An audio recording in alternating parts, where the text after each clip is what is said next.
ये दरअसल 20 तारीख की फुटेज आप देख रहे हैं। आप देखिए किस तरह से जो प्रदर्शनकारी है वो रेल भवन के पास मौजूद है। दोपहर की फुटेज है और आप सोचिए अगर ये लोग, ये प्रोटेस्टर्स संसद भवन के अंदर घुस जाते तो क्या होता, कौन इसका जिम्मेदार होता।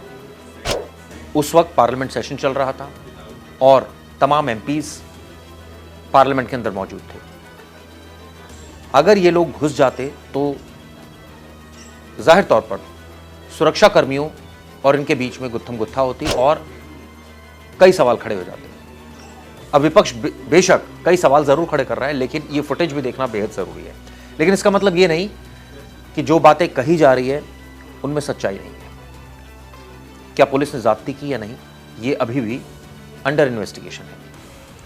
विपक्ष तो कह रहा है कि ज्यादती हुई है और सरकार इस बात को मानने के लिए तैयार नहीं है। पुलिस ने मुकदमे भी दर्ज कर लिए हैं, कोर्ट में पिटीशंस भी फाइल हो गई हैं, लेकिन इसको लेकर बहस भी छिड़ गई है। पुलिस को पैलेट गन का इस्तेमाल आरएएफ को करना चाहिए था, नहीं करना चाहिए था, लाठीचार्ज किस हद तक होना चाहिए था, ऐसी तमाम चीजें हैं जो अब सवालों के घेरे में। लेकिन यह बात भी सच है कि कई मर्तबा ऐसी फुटेज भी सामने आई जिसने सोचने को मजबूर कर दिया, खासकर एजेंसीज को, कि वो करते तो क्या करते। आरएएफ ने बैलेट गन्स का इस्तेमाल किया, ये बात साफ हुई। जिसके बाद सवाल ये खड़ा हुआ कि किसने आदेश दिए। ये भी साफ हुआ कि कई पुलिस वालों ने उस दौरान रिक्वेशन भरे जिसके बेसिस पर उन्होंने ये कार्रवाई को अंजाम दिया। क्या इसकी जरूरत थी या नहीं थी, पहले ये सुनिए पूर्व आईपीएस अफसर यानी किरण बेदी का इस पूरे मसले पर क्या कहना है। उनका साफ साफ कहना है कि मौके पर मौजूद जो पुलिसकर्मी होता है उसको हालात का ज्यादा पता होता है। ऐसे में उसको जो उस वक्त ठीक लगा वो उसने कार्रवाई की। क्या कहना है उनका, पहले ही सुनिए। कि स्टूडेंट प्रोटेस्ट सीधा ही सीधा आर्म्ड फोर्सेस के साथ टकराव में क्यों आए। प्रॉब्लम यहां है, ये हमारे सिस्टम की कमी है। ये हमारा कॉलोनियल सिस्टम है, ब्रिटिश सिस्टम का हर लॉ एंड ऑर्डर लाठीचार्ज, अब आर्म्ड फोर्स लाओ। ये गलत है, इसको इस्तेमाल करना, इसका हमको दुरुपयोग हो रहा है। ये मिसप्लेस्ड पॉलिसी है। हमको ये कॉलोनियल ब्रिटिश सिस्टम से निकलना होगा। स्टूडेंट प्रोटेस्ट का पहला जो लाइन ऑफ डिफेंस है वो है civil police, which is civil defence. हम क्यों नहीं सिविल डिफेंस को यूज कर रहे? और सिविल डिफेंस तो युवा है, ट्रेन्ड है, पेड है, हर स्टेट में है। तो पहली लाइन ऑफ सिविल डिफेंस में युवा मेन एंड वुमेन होंगे और उनके पास कोई लाठी नहीं होगी। अगर अनलॉफुल असेंबली हो गई डिक्लेयर, तो पहला आपका इनकाउंटर सिविल डिफेंस से होगा कि आप उसको उनको मारेंगे उनसे, और उनके पास लाठी तो है ही नहीं, तो लाठी चार्ज कैसे होगा? तो आप, इसका मतलब रुकावट है। अगर आप बैरिकेड को ब्रेक करते हो तो second line of defence women police कर दीजिए। तो क्या आप विमेन पुलिस को अटैक करोगे?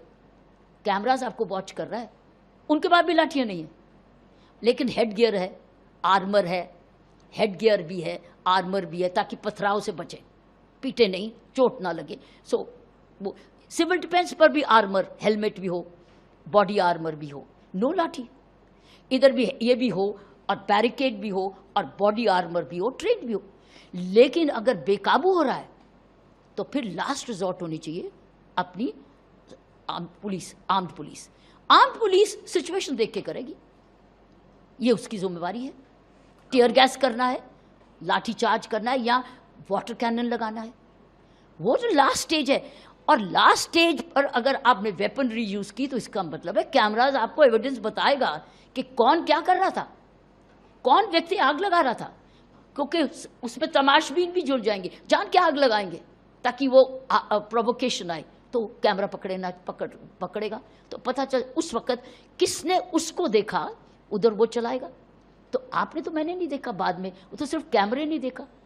और ऊपर से ड्रोन्स चलाओ, साथ साथ ड्रोन्स थ्रू आउट चलने चाहिए। ड्रोन आपको कैप्चर, ऊपर से भी कैप्चर करे, ड्रोन टेक्नोलॉजी का इस्तेमाल नीचे से भी करे, तो आप तो इन दी एंड पता चल जाएगा किसने क्या किया। लेकिन एक बात है कि प्रदर्शियों को पता होना चाहिए कि जब आप प्रदर्शन के लिए आए हैं और 144 लगी, वो जैसे 144 पहले थी, जो जिसके बाद बात है प्रोहिबिटरी ऑर्डर आ गया और आपको कहा गया कि you are a non lawful assembly now, कुछ भी हो सकता है। तो आप पहले सिविल डिफेंस को भी तोड़ेंगे, विमेन पुलिस को भी ओवरलुक करेंगे, फिर आप एनकाउंटर करें, क्योंकि उस वक्त तो पुलिस की ड्यूटी है लाइफ एंड प्रॉपर्टी को बचाना। चौथा गलती, अगली गलती जो मैंने देखा ये यहाँ पर प्रोटेस्ट में हुई है, एक तो कोई बैरियर नहीं, आप सीधा ही बढ़ रहे हैं आर्म्ड फोर्स के साथ। पहले कोई बैरियर नहीं है, सेफ्टी जोन्स नहीं है, जैसे कि बीएसएफ होती है आर्म्ड फोर्सेस पे, ऐसे ही मैं उसी एंगल से मैं ये कह रही थी। चौथी चीज़ है कि हम सीधा प्रदर्शनियों को पार्लियामेंट हाउस के दरवाजे दिखा रहे हैं, डेस्टिनेशन हम पार्लियामेंट हाउस दिखा रहे हैं। क्यों? इसको शिफ्ट करो रामलीला ग्राउंड, ये वेन्यू को ये जंतर मंतर छोटी सी है भीड़, और मार्केट के सामने बिल्कुल है, मार्केट को भी बंद नहीं करना पड़ेगा, मार्केट का सारा बिजनेस ठप हो जाएगा। और उसमें रैंडसैकिंग भी हुई, उसमें आपने देखा वो भी आई, तो इसलिए लोगों ने दुकानें बंद की क्योंकि लूटपाट शुरू हो गई दुकानों से। तो आपने सुना डिटेल में उन्होंने बताया किस तरह से जो प्रोटेस्टर्स हैं उनको डील करना चाहिए, किन किन बातों का ध्यान रखा जाना चाहिए। लेकिन अब इसको लेकर बहस छिड़ी हुई है। राहुल गांधी सरकार पर तीखा हमला कर रहे हैं, वो दिखा रहे हैं किस तरह से पैलेट गन का इस्तेमाल हुआ, वो दिखा रहे हैं किस तरह से लाठीचार्ज हुआ, वो दिखा रहे हैं किस तरह से पुलिस ने ज़ाब्ते की, और बाकायदा वो ये भी दिखा रहे हैं कि सरकार की तरफ से कोई कार्रवाई नहीं की गई। ये मामला अभी अदालत की मंच पर भी है, यानी उनकी चौखट पर भी है, वहां भी विचाराधीन है। दूसरी तरफ पुलिस ने कई मुकदमे दर्ज कर रखे हैं, लेकिन कई ऐसी फुटेज भी पुलिस के पास, दिल्ली पुलिस के पास मौजूद है जो हैरान कर देने वाली है, जो ये बताने के लिए काफ़ी है कि भीड़ बेकाबू थी और ऐसे में जो कार्रवाई पुलिस की तरफ से की गई वो शायद जायज़ थी।